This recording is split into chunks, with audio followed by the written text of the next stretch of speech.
ఈ రోజే మనకు ఉగాది. కాబట్టి ఏంటంటేనండి బీరువాలో ఇది ఒకటి పెట్టండి. ఇలా పెడితే బీరువా నోట్ల కట్టలతో నిండిపోతుంది. సంవత్సరమంతా కూడా బీరువాలోకి డబ్బు వచ్చి చేరుతూనే ఉంటుందనమాట. మనం ఎంత తీసినా కానీ ఆ బీరువాలో డబ్బనేది అలాగే ఉండిపోతుంది. కాబట్టి బీరువాలో ఏంటంటే ఇది ఒకటి పెట్టుకోండి. ఉగాది పండగంటే హిందువులకు అతిపెద్ద పండగ. అంటే నూతన సంవత్సరం ఈ రోజు నుంచే ప్రారంభమవుతుంది కదా!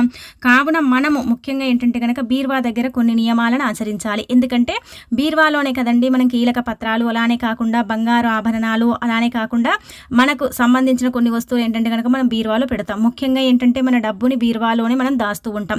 కాబట్టి మీరు బీరువాలో ఇది ఒకటి పెట్టడం వల్ల సంవత్సరం అంతా కూడా మీకు చక్కగా యోగిస్తుందని మనకు వేద పండితులు చెబుతున్నారనమాట. శాస్త్రాల్లో కూడా ఏంటంటే ఈ విధంగా చెప్పబడుతుంది.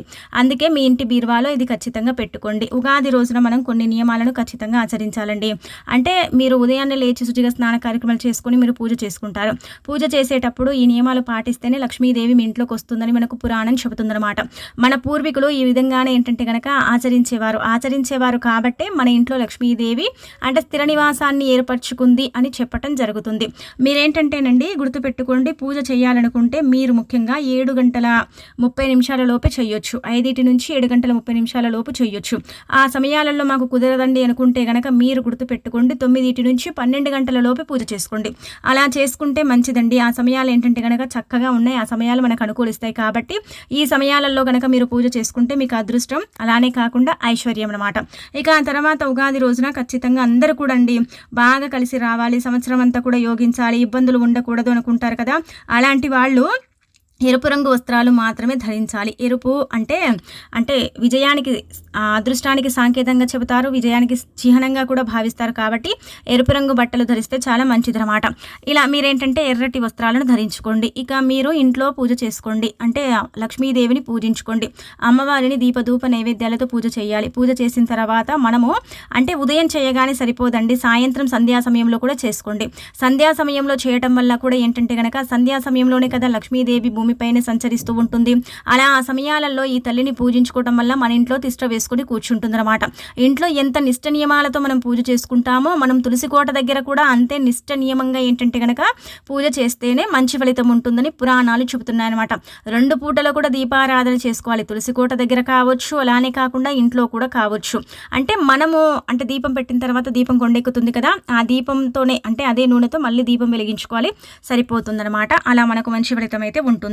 ఈ రోజున ఏంటంటే గనకనండి మీరు ముఖ్యంగా మీ ఇంట్లో నుంచి ఏ పదార్థాలను కూడా ఇతరులకు ఇవ్వకూడదు. మాంసాహారాన్ని తినకూడదు. అలానే కాకుండా లక్ష్మీదేవిని దీపధూప నైవేద్యాలతో పూజించాలి. పాలతో చేసిన నైవేద్యం పెట్టాలి. అలా పెడితేనే మంచిది.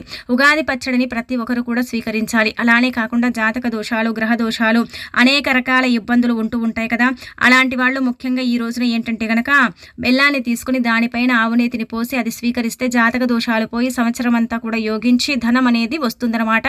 జీవితంలో ఉండే శని దోషాలతో పాటు అనేక రకాల అంటే రాహుకేతు ప్రభావాల నుంచి కూడా విముక్తి కలగటానికి అవకాశం ఉంటుందని శాస్త్రం చెబుతుంది. అందుకే బెల్లం పైన ఆవునేతిని పోసేసి తినేయండి. ఇలా తిన్న తర్వాత మీరు అంటే చిన్న చిన్న నియమాలండి, అందరికీ తెలిసే ఉంటాయి, అందరూ ఆచరిస్తూ ఉంటారు కాబట్టి ఇలా చేసుకోండి. ఇక బీరువాలో ఇది ఒకటి పెట్టుకోండి. బీరువాని ఏంటంటే గనక మనము అంటే ధన స్థానంగా భావిస్తాము. బీరువాలోనే కదా మన దగ్గర ఉండే డబ్బంతా కూడా దాస్తూ ఉంటాం, బీరువాలోనే డబ్బును పెడుతూ ఉంటాం, తీస్తూ ఉంటాం. కానీ కొంతమంది ఇప్పుడు పెట్టగానే వెంటనే ఏంటంటే గనక డబ్బు తీసే పరిస్థితి వస్తుందండి. అలా వచ్చినప్పుడు బాధపడిపోతూ ఉంటారు. ఇప్పుడే కదా మేము పెట్టుకున్నాం, అప్పుడే ఎందుకు తీయాలి డబ్బు అన్నట్టుగా ఏంటంటే బాధపడిపోతూ ఉంటారు. అలా కాకుండా మీరేంటంటే కనుక బీరువాలో పెట్టిన డబ్బు పెట్టినట్టే ఉండాలి. వృధా ఖర్చులు తగ్గాలి. ఖర్చులు అంటే ఒక మితిగా ఖర్చు అయిపోవాలని కోరుకుంటారు కదా, అలాంటి వాళ్ళు ఈరోజు బీరువాని కూడా చాలామంది పూజిస్తారు కదండి. బీరువా దగ్గర ఏంటంటే కనుక స్వస్తి గుర్తు వేసుకోండి. అంటే బీరువా పైన మీరు స్వస్తి గుర్తు ఖచ్చితంగా వేయండి. ఉగాది రోజున స్వస్తి గుర్తు వేయాలండి. స్వస్తి గుర్తు ఏంటంటే కనుక అదృష్టంగా భావిస్తారు కాబట్టి స్వస్తి గుర్తు వేసుకోండి. ఆ తర్వాత బీరువాని క్లీన్ చేసుకోండి.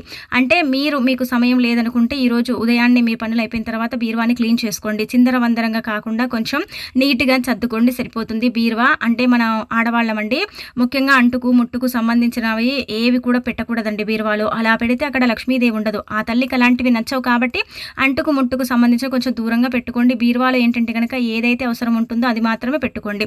ఆ తర్వాత బీరువాలో మన లాకర్ ఉంటుంది కదా, దానిపైన కూడా స్వస్తి గుర్తు వేయాలి. బీరువాలో ఎప్పుడు కూడా ఏంటంటే కనుక పచ్చ కర్పూరం కానీ లేదంటే నార్మల్గా కర్పూర బిళ్ళలు కూడా మంచి వాసన కలిగి ఉంటాయి కదా, ఆ పౌడర్ని చేతితో అంటే కర్పూర బిళ్ళలు తీసుకుని చేతితో మెదిపి ఆ పౌడర్ని అంతా కూడా చల్లుతూ ఉండాలి. ఇలా చేయటం వల్ల ఏంటంటే కనుక బీరువాలో ముక్క వాసన అనేది రాదు. బీరువాలో చెమట వాసన, ముక్క వాసన రాకుండా బీరువాలో ఎప్పుడు కూడా మంచి వాసన వెదజల్లుతూ ఉంటుంది. మంచి వాసన వెదజల్లటం వల్ల లక్ష్మీదేవి అక్కడ ఉంటుందన్నమాట. ఇలా అండి ఇలా బీరువాలో ఏంటంటే కనుక ఈ విధంగా చేస్తూ ఉండండి. ఇంకా ఆ తర్వాత మీరు బీరువా దగ్గర ధూపం వేయటం, బీరువా పైన ఏంటంటే కనుక ఉప్పు పెట్టడం, అలానే కాకుండా బీరువా పైన మీరు ఇలా నల్ల పసుపు దొరుకుతుంది పెట్టడం, ఇలాంటివి చేస్తూ ఉండాలి. అలానే ఏంటంటే కనుక బీరువా ఎప్పుడు కూడా సర్దుకుంటూ ఉండాలి. ఇలా మనము అంటే బీరువా దగ్గర నిష్ట నియమాలు ఆచరించాలి. బీరువాలో ఏది పడితే అది పెట్టకూడదండి. బీరువాలో కీలక పత్రాలు, బంగారు ఆభరణాలు, ధనం మాత్రమే పెట్టుకోవాలి. కొంతమంది మనం చూస్తూ ఉంటాం ఏదేదో పెడుతూ ఉంటారు. అలా పెట్టడం వల్ల కూడా ఏంటంటే కనుక కుబేర స్థానం కాబట్టి అక్కడ ఏంటంటే లక్ష్మీదేవి ఉండదనమాట, వెళ్ళిపోతుంది. అందుకే ఇలాంటివి చేయకండి. ఇక ఆ తర్వాత ఈరోజు మనకు ఉగాది కదా, కాబట్టి మీరేం చేయండి కనుక గుర్తుపెట్టుకోండి. ఒక మనం చూసుకున్నట్టయితే ఇక్కడ ఏంటంటే కనుక 11 రూపాయలండి, ఖచ్చితంగా చిల్లర నాణ్యాలు 11 రూపాయలు కావాలి. అలానే 11 యాలకులు, ఆ తర్వాత వచ్చేసి అందులో 5 గవ్వలు, లక్ష్మీదేవికి సంబంధించిన గవ్వలు. వీలుంటే మీ దగ్గర ఏంటంటే కనుక గోమతి చక్రాలైనా సరేనండి, లేకపోతే మీరు తామర పూసలు అంటాం కదా, అవైనా పర్వాలేదు తీసుకోండి. ఇలా తీసేసుకున్న తర్వాత వాటిని ఏంటంటే కనుక ఒక వస్త్రంలో పెట్టండి. ఇలా పెట్టేసిన తర్వాత వాటిని మూట కట్టేసి మీరేంటంటే కనుక దీపం ధూపం చూయించి బీరువాలో దాచిపెట్టండి. ఇలా పెట్టడం వల్ల సంవత్సరం అంతా కూడా యోగిస్తుంది. అందులో ఏది కూడా పాడైపోయేది లేదు, ఏది కూడా ఏంటంటే కనుక చెడిపోయేది లేదు.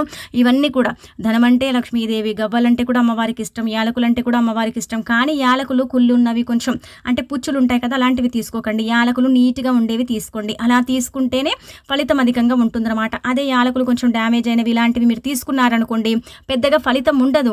అందుకే యాలకులు కొంచెం నీట్నెస్గా ఉన్నవి తీసేసుకొని ఈ విధంగా పరిహారం చేసేసుకొని ఆ తర్వాత ఏంటంటే కనుక బీరువాలో పెట్టేసుకోండి. మీరు గోమతి చక్రాలు తీసుకుంటే 2 తీసుకోండి. తామర అంటే గింజలు ఉంటాయి కదా, మనం తామర గింజలు తీసుకుంటే 5 తీసుకోవాలి. 5 లక్ష్మీ గవ్వలు, 5 తామర గింజలు, అలానే కాకుండా 11 యాలకులు, 11 రూపాయలు లక్ష్మీ గవ్వలతో పాటు ఇవి కలిపి మీరేంటంటే కనుక అందులో కుంకుమ, పసుపు, కర్పూరం ఇవన్నీ కూడా వేసేసి మీరేంటంటే బీరువాలో పెట్టేసుకుంటే సరిపోతుందండి. చాలా మంచి రిజల్ట్ అనేది వస్తుందన్నమాట. ఆ రిజల్ట్ని చూసే మీ కళ్ళతో మీరు ఆశ్చర్యపోతారు. అంటే ధనం రావటం, సంపాదన పెరగటం, ఉన్న డబ్బు ఏంటంటే కనుక ఇంకా ఒదగటం, ఇలాంటివి ఏంటంటే మన కళ్ళతో మనం చూడగలుగుతాము. అందుకే చాలామంది కూడా ఈ నూతన సంవత్సరం అంటే ఈ ఉగాది రోజున చాలా మంది కూడా బీరువా దగ్గర అనేక రకాల పరిహారాలు చేస్తూ ఉంటారు, అనేక రకాల విధి విధానాలను ఆచరిస్తూ ఉంటారు. అలా చేయటం వల్లనే ఏంటంటే కనుక మనకు మంచి ఫలితం వస్తుందని ఒక నమ్మకం. కాబట్టి మీరు కూడా ఈ విధంగా ప్రయత్నించేసి ఫలితం పొందండి. ఖచ్చితంగా బీరువాలో మాత్రం మీరు మా దగ్గర ఏవి లేవండి తెచ్చుకోలేమనుకుంటే 11 యాలకులు, 11 రూపాయలు, 5 లక్ష్మీ గవ్వలు కూడా కలిపి పెట్టొచ్చు, ఏం కాదు. అలా కూడా ఫలితం వస్తుంది. కానీ వీటితో పాటు కొంచెం పచ్చకర్పూరం, అరస్పూనంత పసుపు, అరస్పూనంత కుంకుమ పోసేసి పెట్టాలి. మీ దగ్గర ఆ సమయానికి తామర పుష్పాలు అలానే అంటే తామర గింజలు ఉంటాయి కదా, అవి లేకపోయినా పర్వాలేదు, గోమతి చక్రాలు లేకపోయినా పర్వాలేదండి. ఇవి ఉంటే చాలు. 11 రూపాయలు, అలానే కాకుండా 11 యాలకులు, ఇలా కొంచెం పచ్చకర్పూరం, అరస్పూనంత కుంకుమ, అరస్పూనంత పసుపు. ఇవి కూడా ఎంత మంగళకరమైన శుభకరమైనవంటే కనుక ఆగిపోయిన సంపాదన పెంచడానికి, ఐశ్వర్యాన్ని అభివృద్ధి చేయటానికి, ధనాన్ని ఏదో ఒక రకంగా మన ఇంటికి తేవటానికి, బీరువాలో డబ్బు అనేది ఉండటానికి, ఎన్నడూ కూడా బీరువా అనేది ఖాళీగా లేకుండా చేసుకోవటానికి కూడా ఈ పరిహారం అనేది మనకు ఉపయోగపడుతుంది కదా. కాబట్టి మీరేంటంటే పరిపూర్ణ నమ్మకంతో చెయ్యండి. ఫలితం ఉంటుంది, ఉండదని కాదు, వస్తుంది. చూస్తారు, మీరే ఆశ్చర్యపోతారు, మీరే ఏంటంటే కనుక షాక్ అయిపోతారండి. ఖచ్చితంగా ఏదో ఒక రకంగా ఏంటంటే కనుక పరిహారం అనేది మనకు అనుకూలించడం అనేది జరుగుతుందన్నమాట. మనం ఏంటంటే పరిహారం చేసేటప్పుడు ఏమనుకుంటాం, ఫలితం వస్తుందో రాదో, అసలు జరుగుతుందో లేదో అనుకుంటాం. కానీ అలా అనుకోకండి. మేము అంటే చేస్తున్నాం కదా, జరుగుతుంది, సిద్ధిస్తుంది, ఫలితం ఉంటుంది, మేము ఫలితాన్ని చూస్తామనుకొని మీరు చేసుకోండి, ఫలితం మీకు కలుగుతుందన్నమాట. అదే మీరు నెగిటివ్గా ఆలోచించుకొని చేసుకున్నారనుకోండి, పెద్దగా ఫలితం అయితే రాదు. అందుకే మీరు ఈ విధంగా ఆచరించేసి ఫలితం అనేది పొందండి. ఇక ఆ తర్వాత బీరువా పైన ఎప్పుడు కూడా గుర్తుపెట్టుకోండి, మనము ఓం గుర్తు ఎంత ఇంపార్టెంటో ఇప్పుడు చెప్పే ఈ సీక్రెట్ నెంబర్ కూడా అంతే ఇంపార్టెంట్ అనమాట. ఎందుకండి ఈ నెంబర్ని రాయాలా అండి అని మీరు అనుకోవచ్చు. అవునండి, ఈ నెంబర్ని రాయటం వల్ల ఏంటంటే కనుక లక్ష్మీదేవి బీరువాలో నుంచి వెళ్ళదనమాట. అంటే లక్ష్మీ స్థానంగా భావించే బీరువా లాకరు అక్కడ ఏంటంటే కనుక సీక్రెట్గా మీరు పసుపుతో కానీ గంధంతో కానీ ఈ విధంగా ఏంటంటే కనుక ఈ నెంబర్ని రాసుకోండి. ఈ నెంబర్ ఏంటంటే కనుక లక్ష్మీదేవికి అంకితం చేయబడే నెంబరు. ఈ నెంబర్ వల్ల చాలా ప్రయోజనం ఉంటుంది. ఈ నెంబర్ ఏంటంటే ధనాన్ని ఆకర్షిస్తుంది, ఎక్కువగా డబ్బుని స్టోర్ చేయడానికి ఉపయోగపడే నెంబరు. ఈ నెంబర్ అంకెశాస్త్రంలో చెప్పబడ్డ నెంబర్ కాబట్టి ఈ నెంబర్ని మీరు ఈ విధంగా రాయటం వల్ల అయితే మంచి ఫలితం ఉంటుందన్నమాట. ఎందుకంటే ఈ నెంబర్కి అంత ప్రాధాన్యత ఇవ్వబడుతుందన్నమాట పురాణాలలో. అందుకే మీరేంటంటే కనుక మీ యొక్క బీరువా లాకర్ పైన కానీ లేదంటే కనుక మీరు సీక్రెట్గా ఒక చోట అంటే కనిపించకూడదు అనమాట, కనిపించకుండా రాసుకుంటే సరిపోతుందండి. అందుకే మీరు మీ బీరువా దగ్గర మీరు పసుపుతో కానీ లేదంటే గంధంతో కానీ రాయొచ్చు. నీళ్లను కలుపుకోవచ్చు, రోజ్ వాటర్ని కూడా కలుపుకోవచ్చు. ఉంగరపు వేలుతో మాత్రమే రాయాలి. అలా రాస్తేనే మంచి ఫలితం ఉంటుంది. అలా అని మీరు పెద్దగా ఏం రాయకండి, చిన్నగా రాసేసుకోండి సరిపోతుంది అనమాట. ఏం రాయండి అంటే కనుక 555 అనే నెంబర్ రాయండి. మీరు అనుకోవచ్చు 555తో ఏం జరుగుతుందండి, ఏం ఫలితం ఉంటుందంటే కనుక ఖచ్చితంగా ఫలితం ఉంటుందండి. మీరే ఆశ్చర్యపోతారనమాట. అంత మంచి నెంబర్ అండి. ఇది రాసిన తర్వాత మీకు అర్థమైపోతుంది. అంటే ఇది రాయక ముందుకు ఎలా ఉంది, రాసిన తర్వాత మాకు ఎలాంటి అంటే అద్భుతాలు జరిగాయి, ఎలాంటి ఫలితం వచ్చింది అనేది మనకి ఏంటంటే తెలిసిపోతుంది అనమాట. మనం అంచనా వేసుకోగలుగుతాము, మనం చూసుకోగలుగుతాం. కాబట్టి ఇలా ఈ నెంబర్ని మీరు రాసేసుకొని ఫలితం పొందండి. మీకుండే ఇబ్బంది అంతా కూడా పోగొట్టుకోండి. చాలా బాగా ఉపయోగపడే నెంబర్ అండి. ఈ నెంబర్ వల్ల అయితే ఎందరో జీవితాలు మారాయని మనకు పురాణ గ్రంథంలో చెప్పబడుతుంది అనమాట. అంఖ్యశాస్త్రంలో కూడా ఇదే చెప్పబడుతుంది. విశ్వంలో కొన్ని నెంబర్స్ ఇలా ఉంటాయండి, దైవానికి అంకితం చేయబడేవన్నమాట. అంటే నెంబర్స్తో కూడా దేవుణ్ణి పోలుస్తారండి.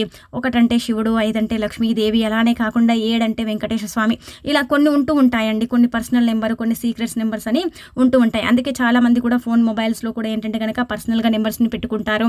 అలానే ఏంటంటే కనుక కీ చైన్స్ మీద కావచ్చు, లాకర్స్ మీద కావచ్చు, మనం బండ్ల మీద కూడా చూస్తూ ఉంటాం కదా, సీక్రెట్గా ఏంటంటే కనుక నెంబర్ని మెయింటైన్ చేస్తారు. ఎందుకంటే అదృష్టాన్ని తెచ్చిపెట్టే నెంబర్స్ కదా, మన జీవితాన్ని మారుస్తాయి. అంకెల వల్ల ఏం కాదని ఎప్పుడు అనుకోకండి. అవే మనకేంటంటే కనుక అదృష్టంగా మనం భావించుకొని కనుక ఈ విధంగా రాసుకుంటే మాత్రం మంచి ఫలితం ఉంటుంది. ఇదేంటంటే శుక్రవారం రాయొచ్చు. 15 రోజులకు ఒకసారైనా సరే రాసుకుంటూ ఉండాలి, తుడుపుతూ ఉండాలి. అలాంటప్పుడు ఫలితం అనేది అధికంగా వస్తుందన్నమాట, తిరుగుండదు. వస్తుంది కాబట్టి ప్రయత్నించుకోండి. ఇక అనంతరం వచ్చేసి ఏంటంటే సాయంత్రం అండి, సంధ్యా సమయం అంటే 6 గంటల సమయం ఉంటుంది కదా, ఆ సమయంలో ఏంటంటే మీ గుమ్మం దగ్గర ఇది ఒకటి కలిపి చల్లండి. అంటే గుమ్మం దగ్గరనే కాదు, మీ ఇంట్లో కూడా మీరు చల్లుకోండి. మంచి ఫలితం అయితే ఉంటుందన్నమాట. దాన్ని మీరు చూసి అంటే షాక్ అయిపోతారన్నమాట. అంటే ఎలా అంటే కనుక ఇప్పుడండి ఇది చల్లటం వల్ల ఏమవుతుందంటే కనుక మన ఇంట్లో మనకు తెలియకుండా కొన్ని కారాత్మక శక్తులు ఉంటాయన్నమాట. వాటిని ఏంటంటే కనుక మనం నెగిటివ్ ఎనర్జీ అనొచ్చు, లేదంటే కనుక కారాత్మక శక్తి. అలానే కాకుండా మన కంటికి కనిపించదనమాట. మన కంటికి కనిపించని దుష్ట శక్తులు అనేవి మన ఇంట్లోకి ప్రవేశిస్తూ ఉంటాయి, మన ఇంట్లో ఉంటూ ఉంటాయి. వాటి ద్వారా మనం ఏంటంటే చాలా సఫర్ అయిపోతూ ఉంటాం. అవన్నీ కూడా వెళ్ళిపోవాలి, అవన్నీ కూడా వెళ్ళిపోయి మీకు దైవానుగ్రహం కలగాలి అని కోరుకుంటారు కదా.